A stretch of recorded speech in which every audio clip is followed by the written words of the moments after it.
We met in 1992. I was practicing law at a law firm in Columbia, and Ted was a trainer at a gym in Columbia and had been an award-winning bodybuilder for years. And I wanted to do one bodybuilding competition. It was on my bucket list. So I went to the gym, asked to be introduced to somebody who could train me to enter a bodybuilding competition, and that person was Ted. And that is how we met. And we did eventually do a competition together in Springfield, Missouri, and we came in second place. So that was the only one I ever did.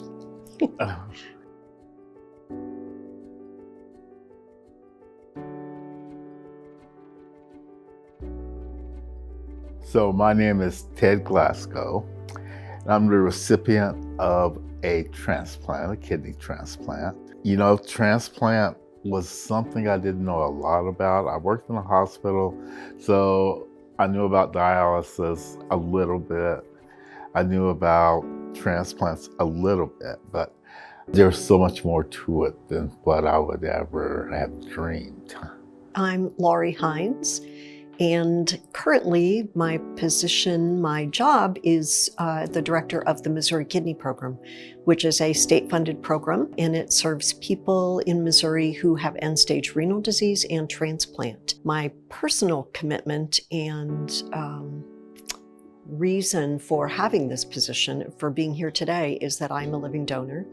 I donated in the paired exchange with my husband Ted, who was in need of a kidney. We weren't a good match, but I was a good match for somebody.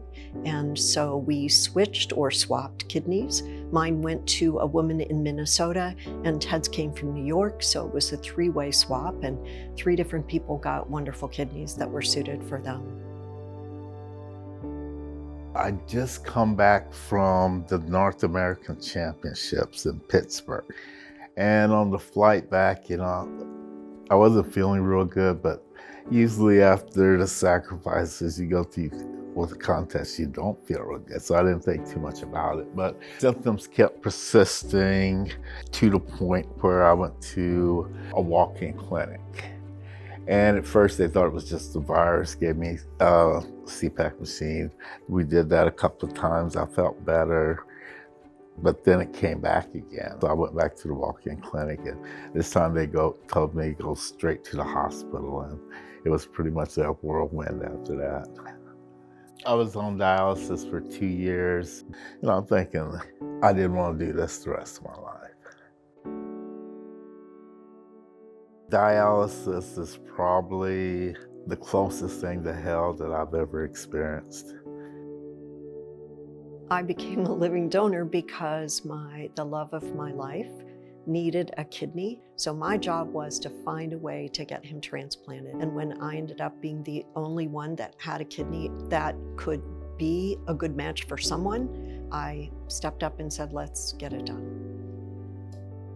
You know, I was still a little bit skeptical because we've been there before and it had not panned out. Rightfully so, I was apprehensive at first, you know. Because of Laurie's donation, I lead a much more productive life. I'm able to do things that I never could have did on dialysis. I'm able to actually see a future. Yeah.